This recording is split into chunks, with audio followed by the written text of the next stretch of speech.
Sean todos bienvenidos a En el Corazón de Aztlán con Ciro Rebollar Rodríguez. Episodio especial, recapitulando. Hola nuevamente a todos, especialmente a aquellos nuevos escuchas que recientemente han encontrado esta serie. Quiero agradecerles a todos ustedes por haberle dado una oportunidad a este podcast y sumarse a esta creciente comunidad. Sus comentarios ciertamente han sido un gran impulso.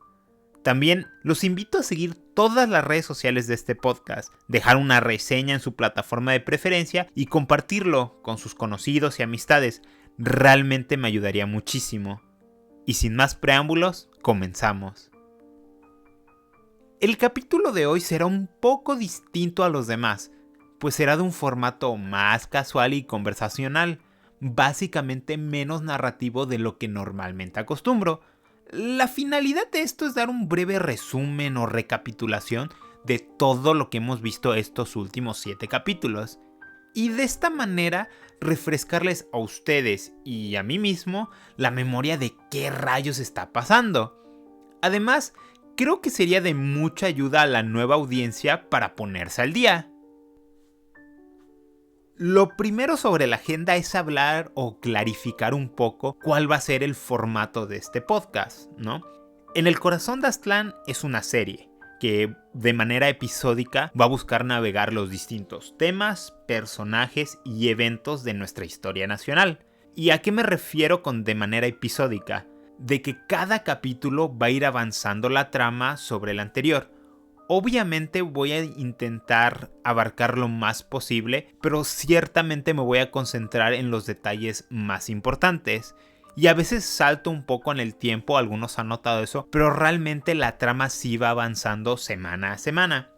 Y el sistema que voy a utilizar es el de temporadas. En cada temporada voy a abordar un tema o más bien un evento o un proceso histórico distinto.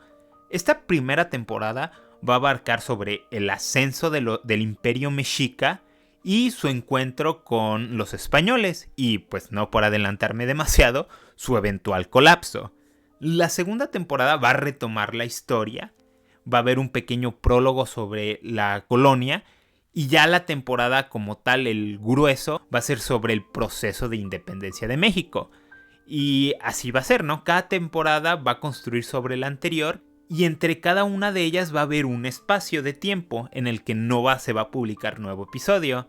Sí voy a seguir subiendo contenido a la página de Facebook, así que pues síganme allá. Pero episodio formalmente no habrá, puesto que yo necesito tiempo para recargarme y además construir de la manera más sencilla la narrativa que les voy a contar.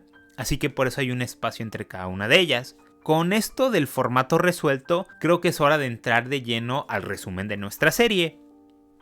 El primer capítulo, titulado Mesoamérica, es una visión general de las grandes civilizaciones que se alzaron y cayeron a lo largo de los años en esta región del mundo. Cada una de estas es muy interesante en su propio derecho y merece ser estudiada, pero desafortunadamente están mucho más allá del foco principal de nuestra historia, por lo cual no se entró en ellas demasiado, ¿no? Hablando formalmente de lo visto en la serie, la región de Mesoamérica abarcaba aproximadamente del centro de México hasta el occidente de Costa Rica. Y la primera de estas grandes civilizaciones mesoamericanas son los olmecas. Estos se asentaron en la costa del Golfo de México alrededor del 1500 a.C.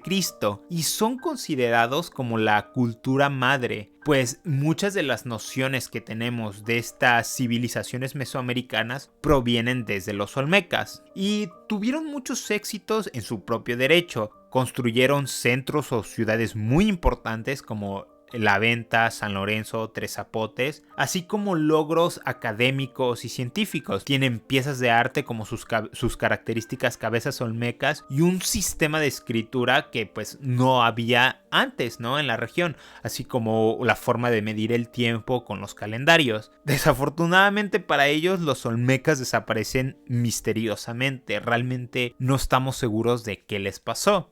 Pero en beneficio de ellos, su influencia se puede ver a lo largo y ancho de esta región en los otros grandes pueblos del periodo preclásico y clásico, como lo son los mayas en la península de Yucatán y Centroamérica, los zapotecas al centro de México y la misteriosa cultura de Teotihuacán. Estas civilizaciones, al igual que sus antecesores, colapsaron comunidades políticas unificadas y en su lugar vemos a otros grupos surgir e intentar capturar estas mismas ideas. La última gran civilización precolombina fueron los toltecas, y los toltecas son una civilización muy importante para nuestra historia, puesto que de ellos, o más bien su legado, es muy importante para todos los pueblos que se encontraban batallando constantemente a lo largo de la serie.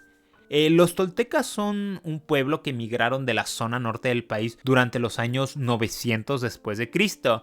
Y al llegar al centro fundaron la ciudad que les daría su nombre, Tolán. Y los toltecas eran muy ingeniosos, ¿no? Y crearon una organización muy particular. Básicamente constituyeron un imperio cuya principal actividad económica era la agricultura, es decir, ya no más de recolección y cacería.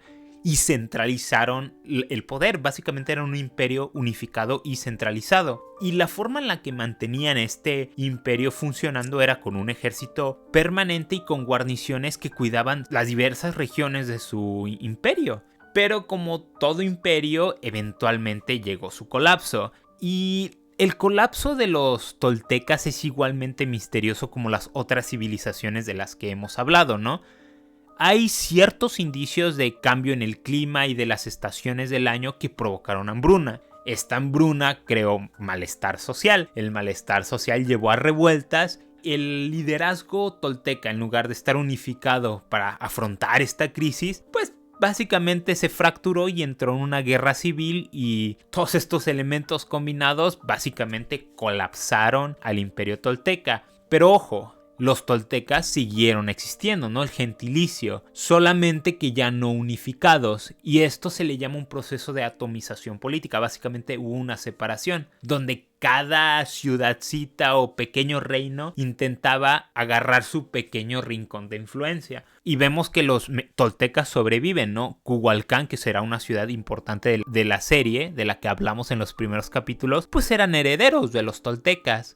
Y bueno, durante este clima empiezan las migraciones de otros pueblos norteños, ¿no? Los chichimecas, pero más importante para nosotros es la migración de las 7 tribus nahuatlacas. La importante para nosotros son los mexicas. Se les llama nahuatlacas o nahuas porque hablaban todos náhuatl. O sea, es una categoría lingüística y cultural, con ciertos elementos culturales. Los mexicas en particular fueron los últimos en llegar al Valle de México. Su viaje fue bastante largo y tomaron una ruta muy diferente a los de los demás. Estos provenían de la mítica ciudad de Aztlán, por lo tanto se les llamaba aztecas, ¿no? Azteca solo significa proveniente o habitante de Aztlán. Y la cuestión de Aztlán es un tema bastante controversial, por decir poco.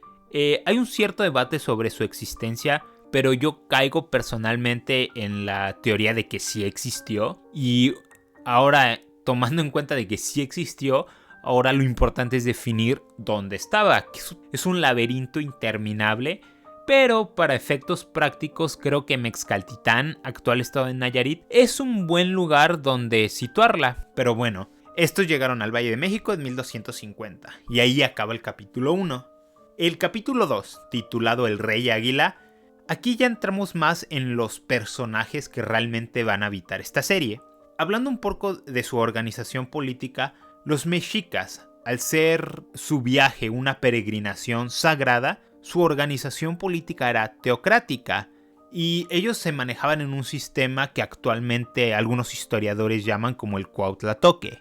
Tenemos a los sacerdotes, que eran los líderes religiosos y políticos de la tribu, y un Cuauhtlatoani, que significa como orador del águila o el que habla como águila, y que básicamente era un jefe de armas, era un caudillo, era el que se encargaba de los guerreros mexicas. Esa era su misión. No había una separación de poderes ni nada de eso, ¿no? Básicamente tenemos a los sacerdotes arriba y al Cuauhtlatoani con ellos. En base a esta organización es como llegaron al Valle de México.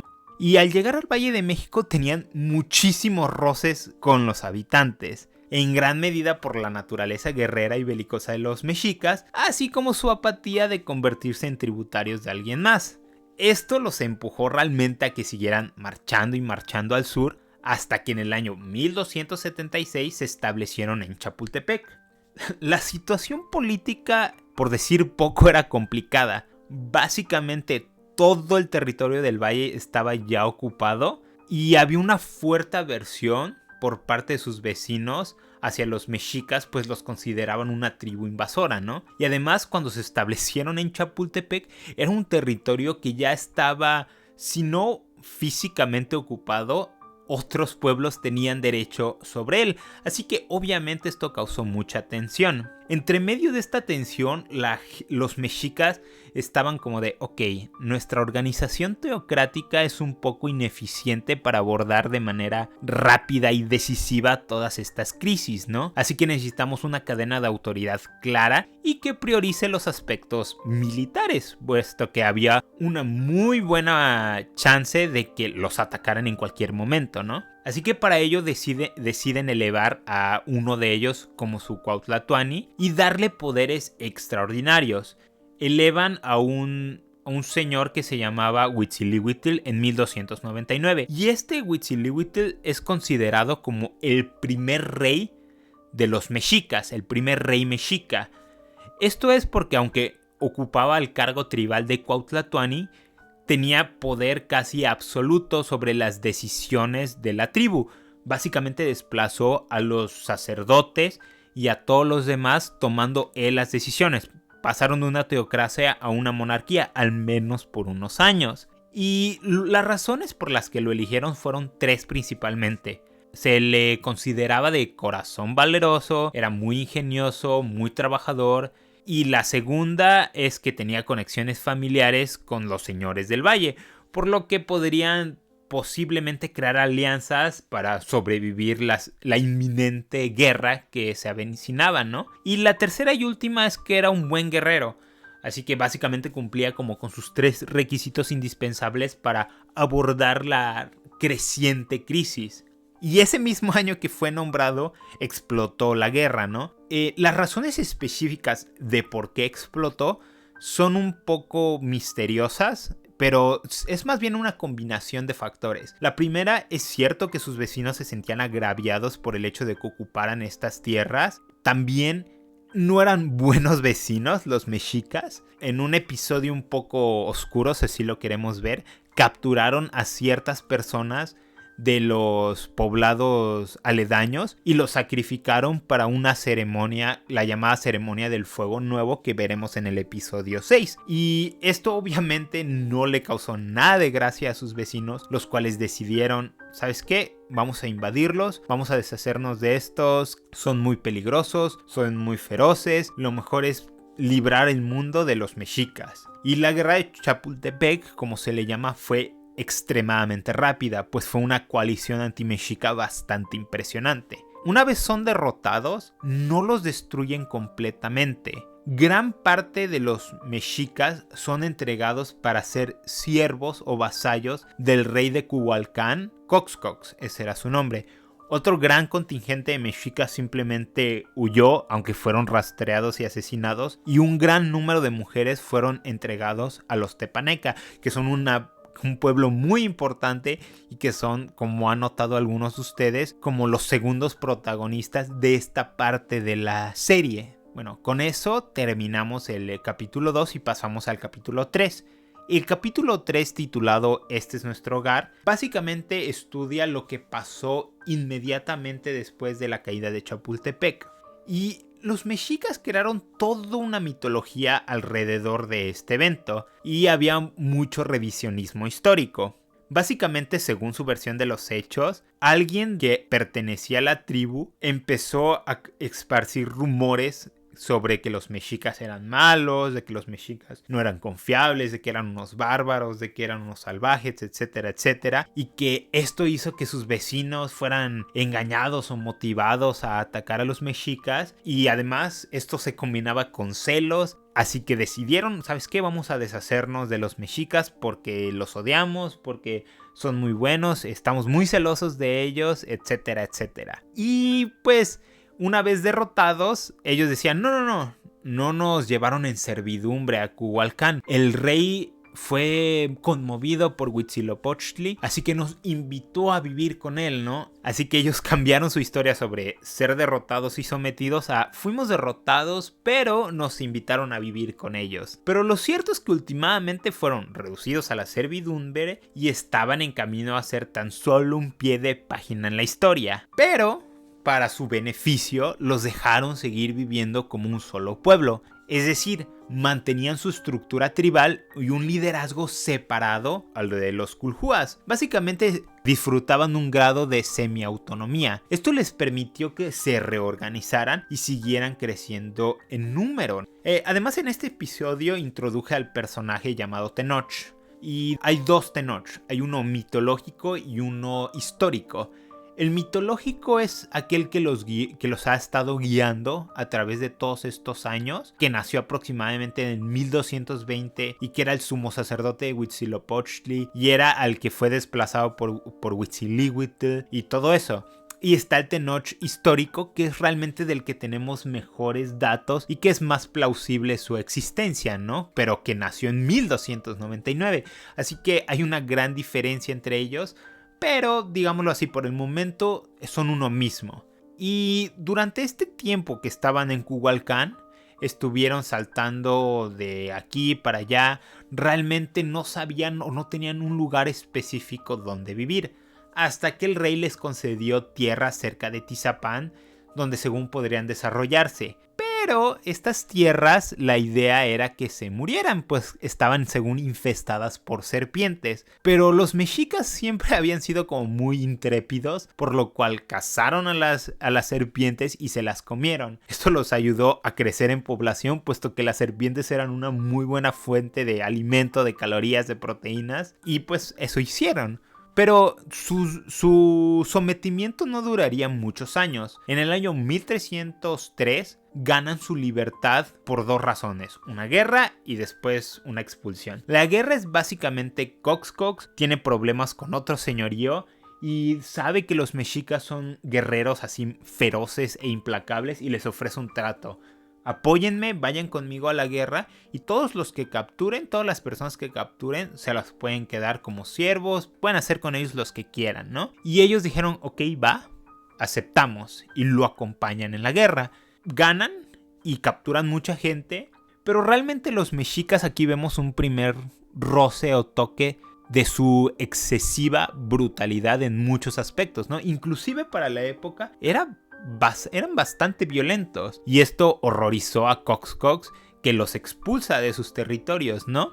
Y estos parece que tienen que reiniciar nuevamente, pero pues no está del todo mal, puesto que pasan ciertos incidentes, llegan al lago de Texcoco, donde ahí existe una profecía en la que van a ver un águila descender sobre un tunal y tomar una serpiente, y ahí es donde deben construir su ciudad. Y en el año 1325 de nuestra era, en un pequeño islote en medio del lago de Texcoco, verían esa escena, ¿no? De la serpiente y del águila. Aunque algo que quiero remarcar es que aunque en México todos conocemos la leyenda de esta manera, no está claro cuál es la versión definitiva. De hecho, en algunos tapices ni siquiera aparecen el águila o la serpiente. Parece ser que la única constante es el tunal, y realmente no sabemos al 100% si la leyenda ya existía antes de su llegada al islote o la forjaron retroactivamente. En el capítulo 4, el tirano olvidado, los mexicas comienzan a construir su ciudad en aquel islote.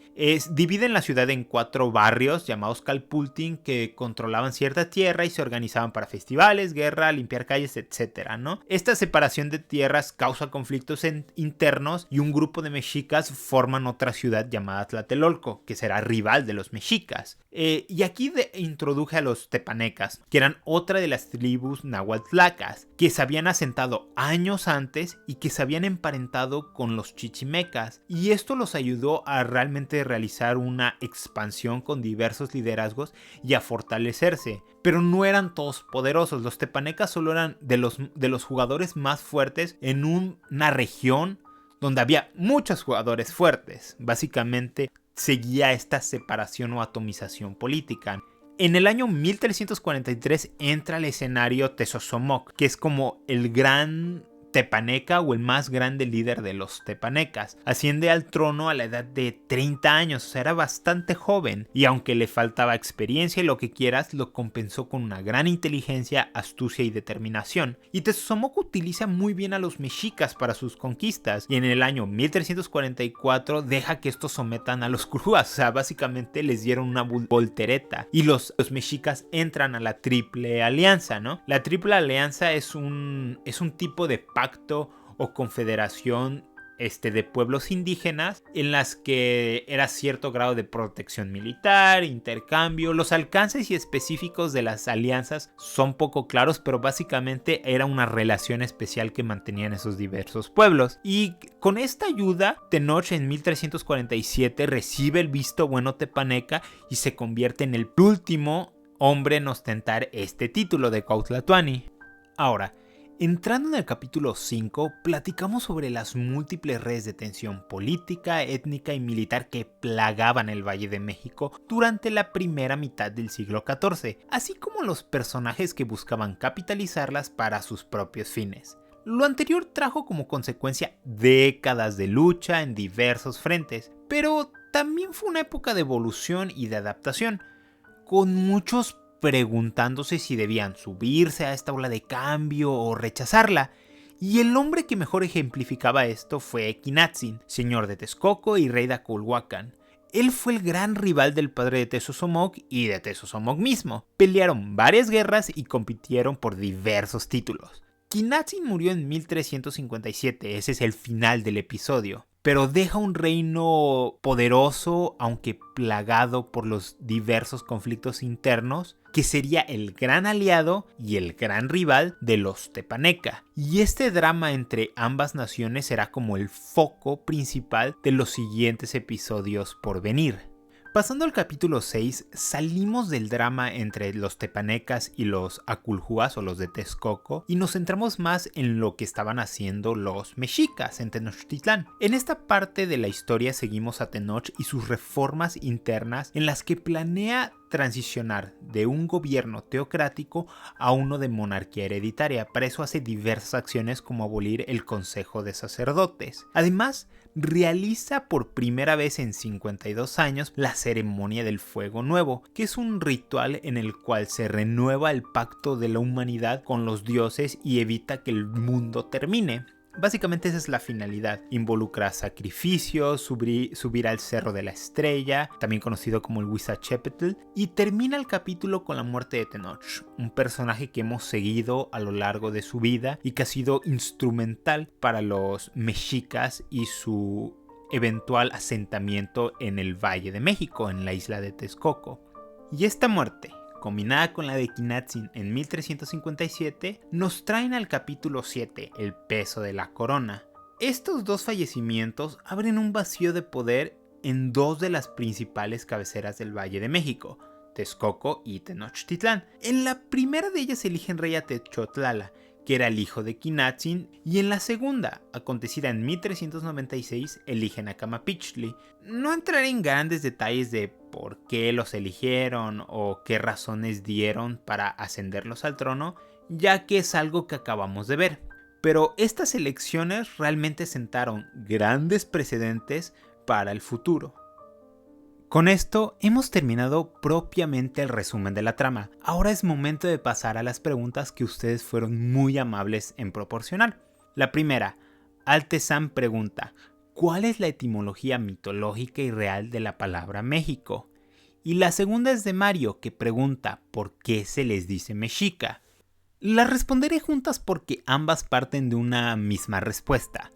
Los aztecas, que se llamaban así porque provenían de Aztlán, salen de su ciudad guiados por su dios. Aquel dios, que hoy conocemos como Huitzilopochtli, tenía otro nombre más antiguo, Mexi o Meshi. Así que mexicas solamente significa seguidores de Mexi.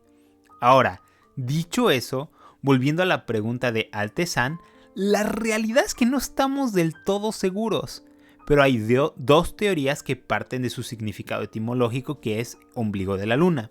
La primera dice que se basa en el dios Mexi. Este dios tiene una fuerte conexión con la luna, por lo que la palabra México hace referencia a él. La otra hipótesis es de que Texcoco era conocido como el lago de la luna, debido a su forma, por lo que el islote donde se asentaron era el ombligo de la luna o el centro de la luna. Últimamente no hay una respuesta definitiva. Además, cabe señalar que México es la versión castellana. La X originalmente en náhuatl se pronuncia como sh. Pero bueno, por último varios preguntaron, ¿para cuándo el episodio de religión? La respuesta es que este será alrededor del capítulo 13 o 14, pues la religión mexica, como la conocemos actualmente, es en realidad una fabricación, o mejor dicho, nace con las reformas de Tlacaelel, un personaje que no ha salido todavía en nuestra historia, pero que será muy importante. Pero bueno, con esto terminamos el capítulo especial. Espero de todo corazón que lo hayan disfrutado y que se encuentren listos para entrar de lleno en la siguiente etapa de nuestra historia. Nos vemos en 15 días.